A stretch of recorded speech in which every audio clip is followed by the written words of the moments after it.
साथीहरू, अर्चना त्यसरी पुलबाट उक्त खोलामा हाम फाल्दै गर्दा अर्चना मृत्यु भएको कुरा सागर सरको बुवाले बताएका छन्।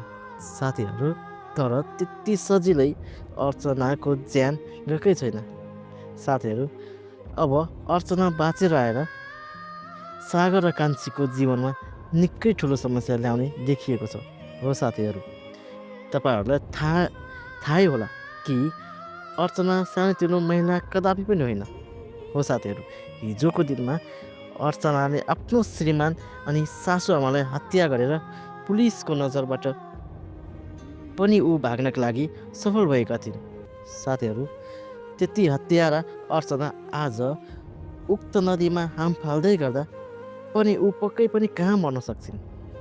र साथीहरू, सरको बुवालाई अर्चनाको बारेमा के नै थाहा छ?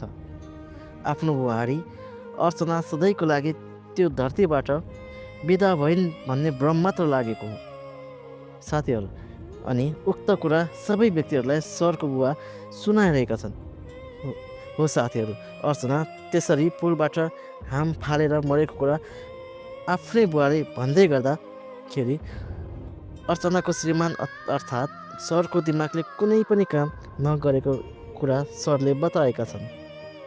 हो साथीहरू, अनि अर्चनाको बुवा सबै कुरा थाहा पाइसकेपछि कान्छीले सरलाई धेरै कुरा भनेर सम्झाइरहेका छिन्।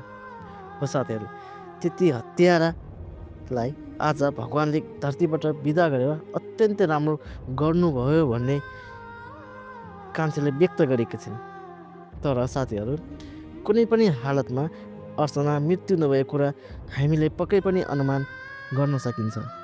साथीहरू, फेरि पनि अर्चना सागर अनि कान्छीको जिन्दगीमा आएर एकदमै ठुलो समस्या ल्याउने देखिएको छ।